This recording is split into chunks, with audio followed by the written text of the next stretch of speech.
Hi, this is Ted Lanzaro, and welcome to the Forensic Accounting and Investigative Services podcast. Today's guest is Robert Abrams. Bob is a certified life coach in Stamford, Connecticut. He works with divorcing people and the kids of divorced parents. He also works with business executives looking to start a new career or a new business, and generally works with people helping people get themselves to the next level, whatever their field of endeavor is. So, hey, Bob, welcome to the show. Thank you so much for being Thank you here. so much for having me. I really appreciate it.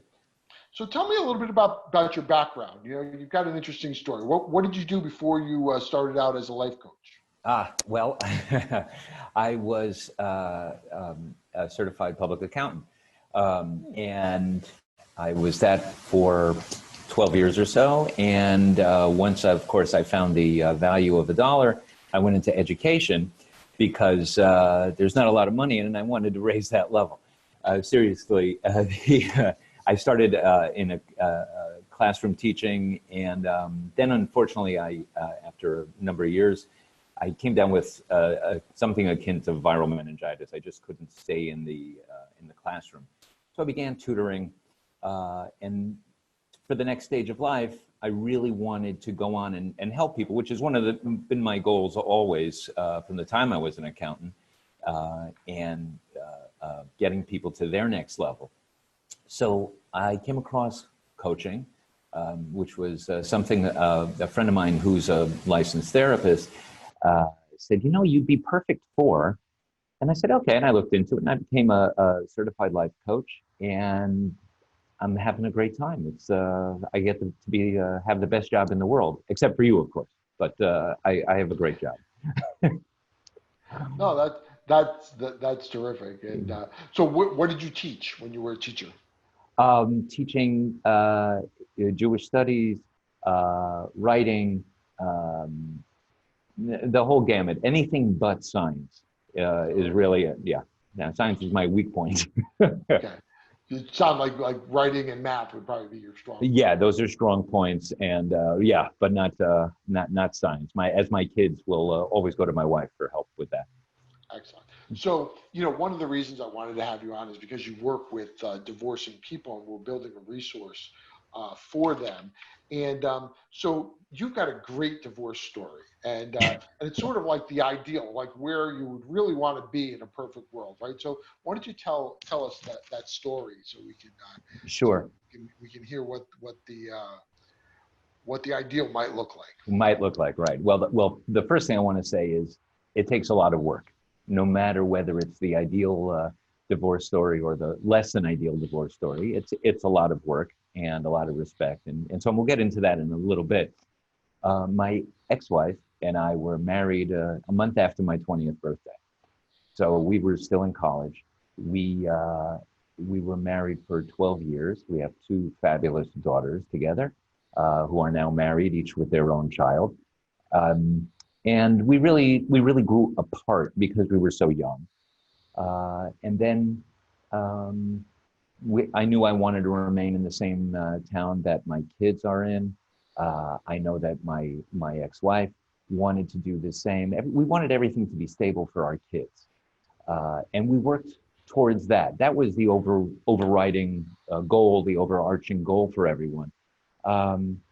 So we knew we had to rebuild our lives, and with a great amount of respect for one another, because the more we showed respect for one another, of course, the more the kids found stability. So then a little bit while later, I found I was walking down the aisle 2 years later, which I thought I'd get remarried when closer to 50 or so. I found myself walking down the aisle again after 2 years of being divorced, and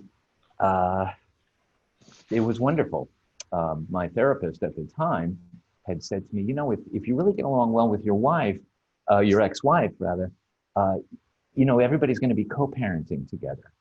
So if everybody's friendly towards one another, why don't you have your fiance and your ex-wife meet one another? So of course I posited the question to them, and each one said, yeah, you're right. It's terrific. That's a great idea.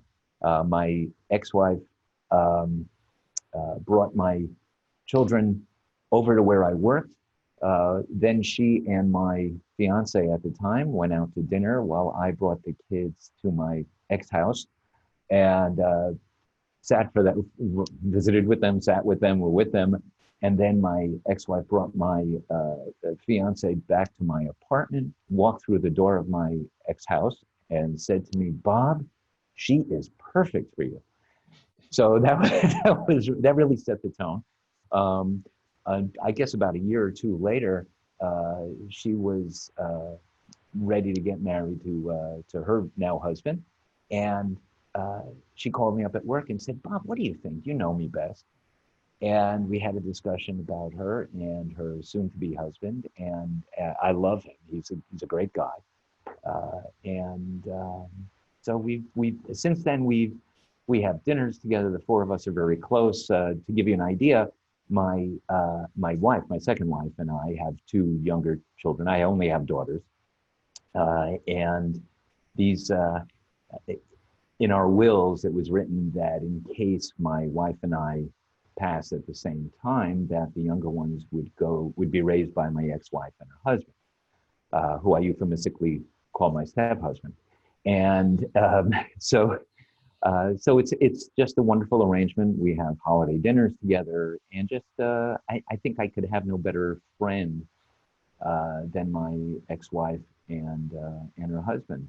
My wife and she often will take a yoga class together. They used to go on walks together. My youngest just went shopping the other day with my ex-wife, whom she calls her stepmother.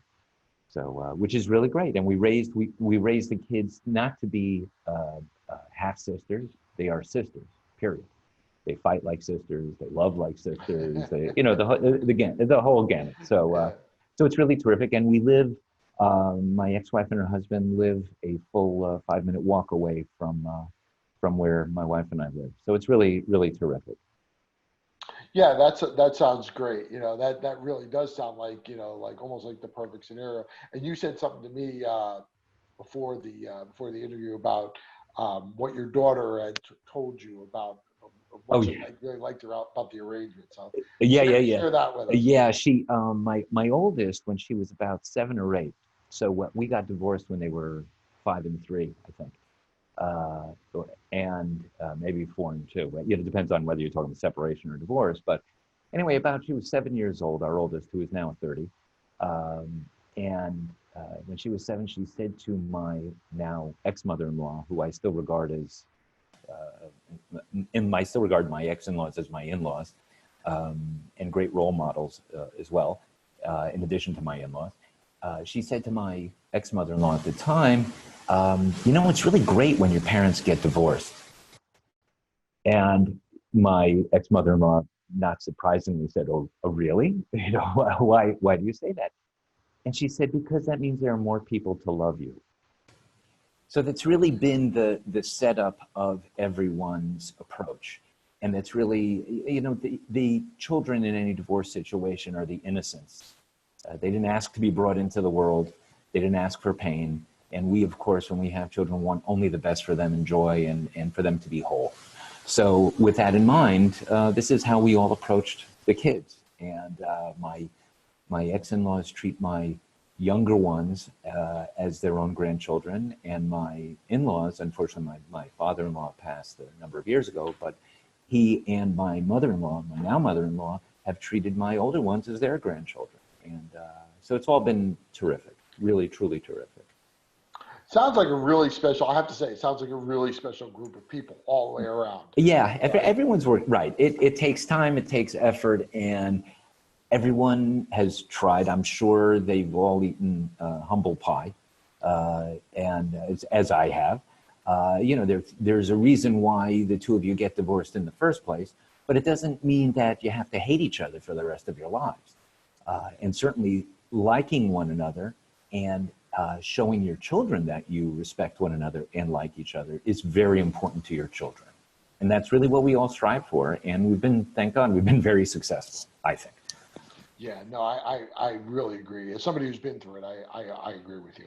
So as part of your coaching practice, you came up with 10 rules for divorcing spouses, how they can work together and work together with their children. So to kind of try to reach this ideal, because not everybody has a situation like you're describing. Right. And Right. most of the people that I'm doing business with as a forensic accountant, they typically are have a more contentious situation. So let's talk a little bit about the 10 rules. We'll just go one by one. So Sure thing. what's Sure. rule one? The first rule, rule one, is really to start with the goal in mind, which is really, that's a cornerstone of anything you want to achieve. Whether it's in life, in business, and it doesn't matter, in love, you want to start with the goal in mind, and to get both parents on the same page, we really have to get everybody ready to negotiate with one another. And I don't mean in a legal sense. Of course, it will help the legal sense if everybody negotiates honestly. But the goal is really to build a new foundation for your children and around your children, but not on your children. Right? We have this idea of having a solid foundation we can stand on, and that's great, but we don't want to lay that foundation on the children. That's really should be built for the children, around them, with them in the center. And that's really the first thing. The first thing that both parties really should be agreeing to is that, because otherwise you're really hurting the chances for your children to be whole. And it doesn't say on anybody's tombstone what their achievements were, except for you were a wonderful parent, a great brother or sister, an aunt, uncle, a grandparent, and so on. It doesn't say what you achieved necessarily in your profession.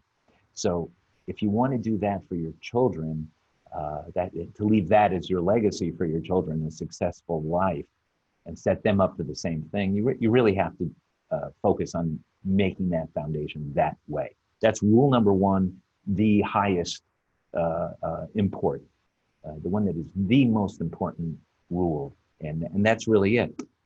I think the next rule is to be humble, to really be humble.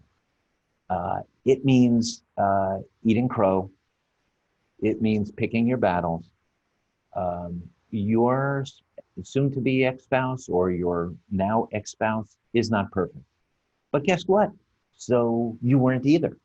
As much as I'd like to think I'm perfect, we all have our failings, and they feel the same about you. Well, he or she is an SOB, and that's it. But you know what? It's time to get around that. You both want the best for your children and to go forward. So you have to be able to say, look, let's keep things in perspective. We're doing this for our children. So the next rule to approach things with is to be humble, and then be respectful. If you can keep those two things in mind, be humble, be respectful. Look, we don't treat strangers on the street. You're going to hold a door open for someone if they're carrying bags. And why wouldn't you do the same thing for the parent of your children, for your fellow parent? You would do it for another family member. So why not show the same respect and kindness to that person for what you're trying to achieve? And I think that's so important, because you've probably gone through that part where you're not respecting each other. You have all this pent up anger, frustration, and the mourning that people talk about. You mourn your dreams with the person, you mourn your future, you mourn your past, what you're giving up. It's all involved. It's all this almost a Gordian knot, if you will. But you have to let that piece of it go in order to achieve. And that's really what we want to do. I think you also, as a next rule, is don't do business in front of your kids. Okay? Scheduling, when are you coming over? Well, that's not good for me. I told you I was going to be out of town. Then I keep that stuff private. Your kids don't need to hear you arguing about them, because again, as we all expect that we won't do, but unfortunately, we often fall into that trap of putting the kids in the middle. To keep the kids out of the middle, we don't want them to be witness to scheduling, those kinds of discussions. court-ordered financial support, right? The judge said, we agreed to, fill in the blank. You don't need to be contentious in front of your kids. Just not unnecessary. There's plenty of time in the rest of the day to find those 10 minutes to schedule, to work out the details of those kinds of things. I think that's important. And in that line of reasoning, I think it's also, the next rule would be not to badmouth your ex in front or in earshot of your kids. We all want, you and I and everybody else who would be listening, who will be listening, we don't want our children to think that we're not a great parent, right? We wouldn't want them to think that about their other parent. We don't want them to think that about step parents, even though they might be difficult to get along with, okay? We want our kids to feel safe and to feel like they can speak with their parents and perhaps their step parents as parents, even though the steps might get what my wife calls a voting share. They do have input, but they don't necessarily have a voting share. But we want everybody to be respectful of one another. And if you're going to be respectful of your ex-spouse, then chances are your kids will be respectful of your ex-spouse. And if your ex-spouse is respectful about you, then your kids will be respectful to you. And the kids win because they feel safe with both of their parents, as well as hopefully the steps. What else can I tell you? Along those lines, I think another rule is to show your interest in your ex-spouse. Compliment what they're doing to your children's ears. Say, mom is really doing great about, I don't know, finishing her degree, starting a new business, a hobby, whatever it is. And hopefully your ex-spouse will do the same for you. So that's really, again, it's enveloping your children in this safe space. That's what we really want for our kids. Another thing that I mentioned earlier is negotiating with your ex honestly. Okay, there's no need to bring up, remember 3 years ago when, we've all been through that. We did it to one another initially, and you're in that mode. So you have to watch out for that, right? Remember when not necessary. It's a new slate. We're treating each other with respect now. If we can find that space of friendship, right? Because we've all had the good times in the marriage. You did get married for a reason.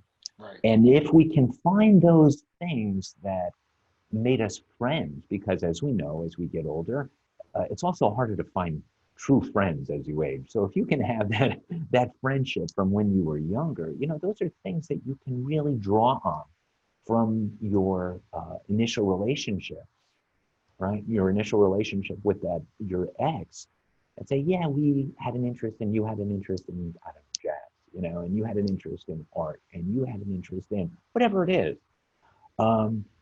You don't have to, you can compliment, you can negotiate honestly, not bring up the old issues, okay? And never negotiate with while your children are in earshot. Don't put them in the middle, okay? I think it's worthwhile, and this is that line between negotiating with your children in the middle and just scheduling. So I think it's very important to have a single alone night or private night with each of your children.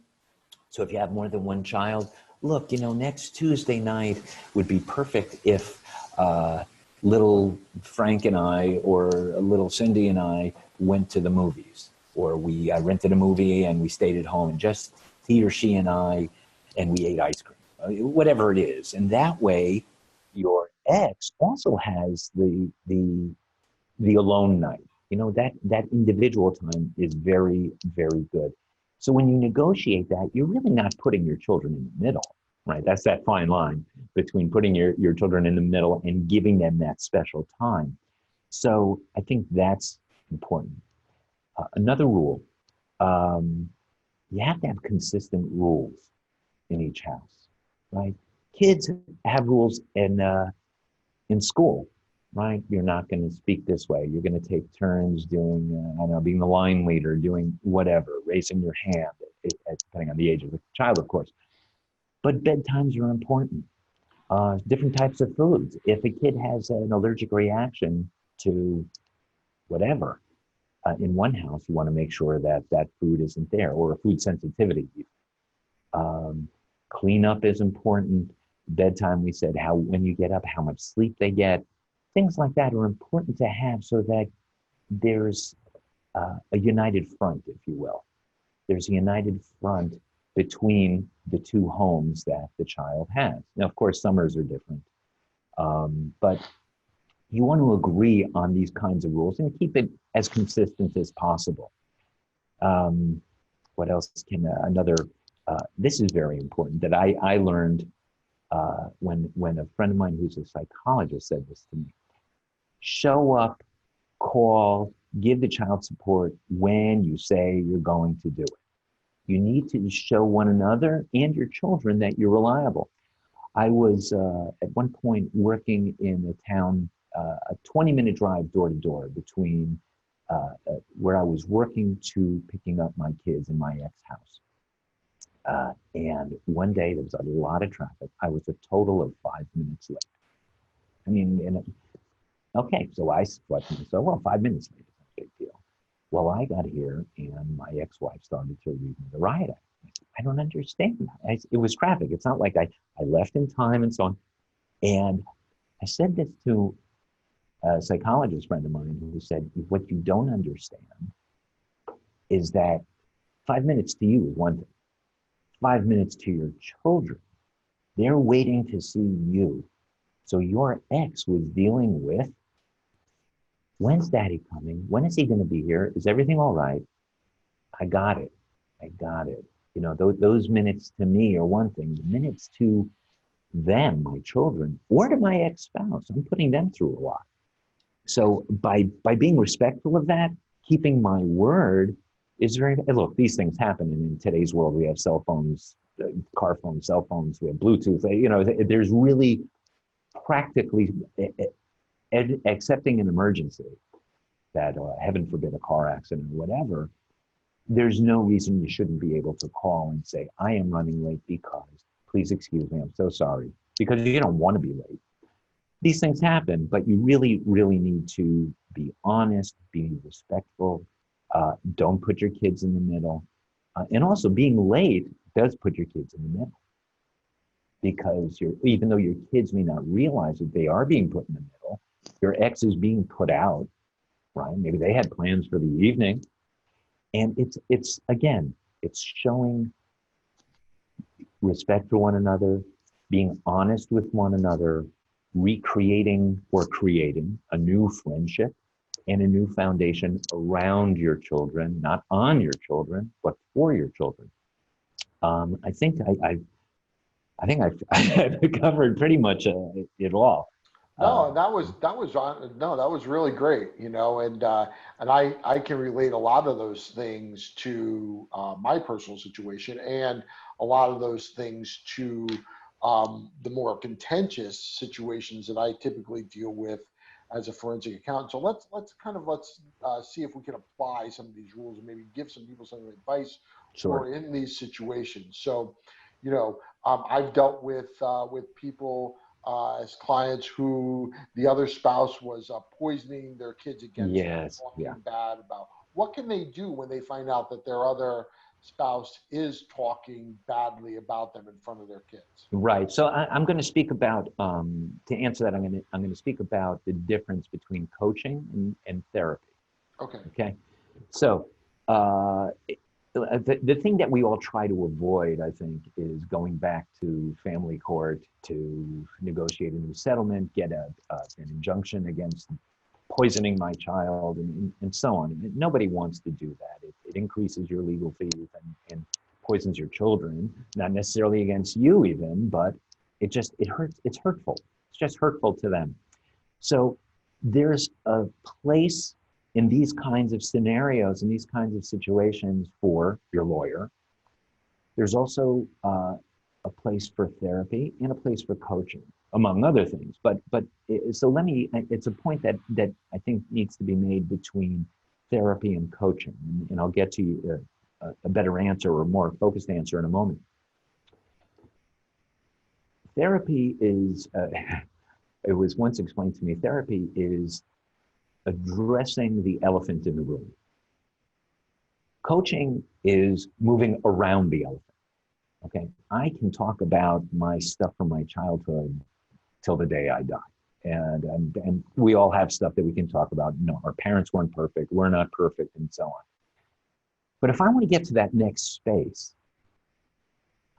that next level of where I want to be, that's where coaching comes in for me. Coaching is nudging someone gently to their next level up, to get to that next space, to get to that goal.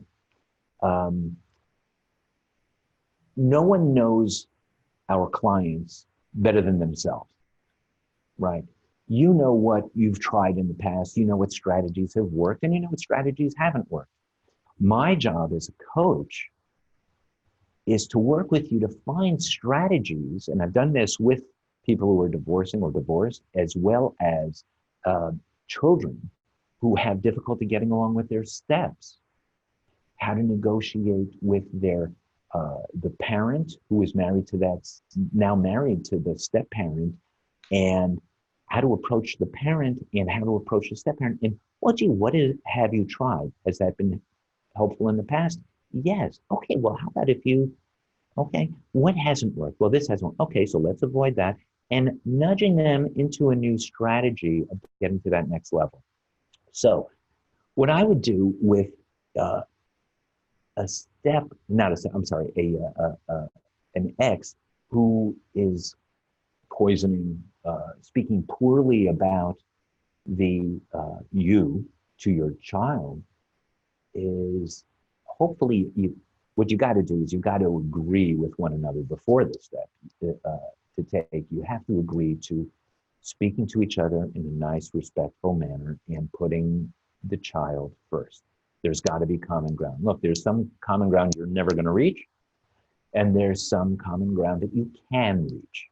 And if you can take those steps to be respectful of one another, then you can say to your ex, this is hurting Jimmy. This is hurting our son. This is hurting our daughter, Kathy. This is whatever, right? This is hurting them. And I really want to talk to you about how you, right? How we can avoid doing that to our son and daughter. Because our daughter, I've found, is really boom, boom, boom. Let's see how we can. Now, this is going to be difficult. There's no question about it. Rebuilding or refamilying, as I call it, refamilying is tough. And remember those rules about humble pie and picking your battles. Your ex may say, well, when you do blank, I try to separate that and say, okay, let's address that in a minute. I hear you. Let's talk about this first. Okay. That, I think, is an approach. Of course, that is an approach that may work. Of course, every situation is going to be different, right? Every situation is unique.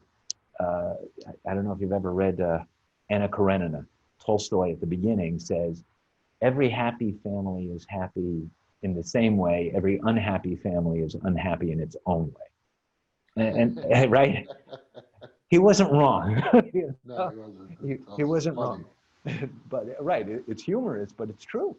So this is a possible step. I think it's a really good strategy. I think it's worthwhile to use. And then you can come back to a coach and say, look, this did work with my ex. These words were triggers for him or her. And how do I get around that? But that's a starting point. That's a beginning point. No, I think that's really good advice. how about a situation where parents have sort of different parenting styles? I Ah, know yeah, yeah, that has been one I know for me. I'm a little more traditional and a right, little more, probably a little stricter. yeah, Uh, my ex-wife less traditional, right, probably a little more easygoing. yeah, yeah, yeah, yeah. Parenting. So what's a good advice for people who have that situation? Right, and that's going to be true in practically every situation, right? No two people parent the same. You and your if you're remarried, the two of you don't parent the same way. Certainly, you and your ex don't parent the same way, and your ex, if they're remarried, your ex and their new spouse don't parent the same. Everybody parents a little bit different. You Right. have You to. may have literally have four parenting styles, That's correct. going on. That is absolutely correct. And look, look at grandparents. Grandparents, look, I am now a grandparent. It's the best thing in the world, I have to tell you. And I'll tell you this, uh, we recently had at a holiday gathering, our families together, all four girls there. The two older ones are married with each with their own child. And my mother-in-law, as I said, my father-in-law passed away a number of years ago. My ex-in-laws were here. You have four parents who have different parenting styles. You have in-laws and ex-in-laws who have different grandparenting style. You have the new parents who all parent differently. It's right. At a family gathering, you and I might, that 12-year-old is really, really presses my buttons. Okay, you know what? Let me deal with it. Take a step back. I'll deal with it. Okay. Now I may not agree with your parenting style, but you're taking the lead on that because it pushes my buttons. You want to keep away from anger with your children, right? One of the things we want to help our children avoid is guilt, shame, anxiety, right? Anxiety is the new, it's nothing new, but it's very much being addressed in mental health with teenagers in today's world. Uh, we want to keep it as positive and without this tension as possible. So you have to agree to some ground rules. Uh, I'm never going to agree with my ex on these three things, on A, B, and C. And she's not going to agree with me on those things in my home. However, if we show our children that, hey, those are your mom's rules. Those are your dad's rules in that house. And when you're in that house, you know, every house has its own rules. So that there are going to be some things that a parent will say, I will not have this in my home. And other things that if you have that respectful relationship, you can bring up and say, you know what, I don't want to make this an issue for you. Just know that once you have that conversation, those initial ground rules set up for you and your spouse or your ex-spouse, you can say honestly and gently, look, little Johnny, and look, teenagers, what is it? Younger, smaller kids, small problems, bigger kids, big problems, right? That's a saying that we've heard, right? Certainly the physical problems are more abundant when our kids are little, waking up in the middle in the middle of the night and changing diapers. Uh, Having an alarm set for you at 11 o'clock when your kid doesn't come home, that's something a little less physical, but very much emotional. Mhm. Um, so if you can establish that contact with your ex and say, Susan's having a little bit of difficulty. When you say this, she gets blank. She starts getting all wound up, all torqued up. So I just want to make you aware of it. Any way I can help, great. But I just want to make you aware. You can't demand somebody treat somebody else in a certain way, right? You cannot command an emotion. You can't. You can't command the person to say, hey, don't get angry about this. You can suggest it. When you get angry, X happens with our child, but you can't command it. So it's all about negotiating honestly and directly with your ex. Again, difficult to do, difficult to set up, but if you both really try to keep it emotionally calm, you can do it. You can do it. It's hard. There's no question about it. And my ex-wife and I, I get jealous of her time with the kids. I'm sure I have not spoken about this with her. I'm sure she gets jealous of some things when I do something special, right? But that's life. And you have to keep that in check, because the more you keep that in check, again, as I said before, the more whole your children will be. I think that it's just amazing. Listening to you, it's such great advice, and I really appreciate you, coming on and doing this, and thank you so much. Why don't we give the listeners your contact information Sure. and resources, as we conclude. Let's do that. Tell the people how they can get in touch with you if they're interested in your coaching services, want to hear more about what you do, and how you can help Sure. them. Absolutely. Absolutely. Absolutely. You can, first of all, I want to say a first conversation, is necessary to see if there's a good fit also. That's one of the things I learned from my divorce attorney when I first went, and he said to me, look, you're not being billed for this. I want to make sure there's a good fit. And I want to make sure before you get to the divorcing stage that you've tried everything possible. It was a big wake-up call for me. And I think it was a wake-up call for my ex also. And we went back into therapy and we tried. So and I think that's necessary for anyone contemplating divorce. Now, that being said, of course, I want to work with everybody. And I want to help people get to a better place in their lives, whether it's an exec, whether it's a divorce, whether it's kids dealing with steps, dealing with a divorce issue, whatever it is. That's really paramount for me, and that makes me feel that my life is worthwhile and will be worthwhile for hopefully forever. So you can check out my website at A Coached Life, one word, www.acoachedlife.com, COACHED. You can email me at bob@acoachedlife.com. And you can reach me on my phone. You can text me or call at area code 203-219-6714. 203-219-6714. And I'd enjoy having a conversation with any and all. Great. Bob, thank you so much for being on today. Really appreciate it. The resource is going to be fantastic. And I can't say enough about how you approach all of this and the great advice you gave. Thank you. I appreciate it as well. And again, I want to say that, look, what I have and what I'm proposing, it's unusual. It is. Is it a fluke? No, I don't think so. But it's definitely possible. And I want to help everybody reach that possibility. So thank you for having me. I really, really appreciate it. My pleasure. Thanks again.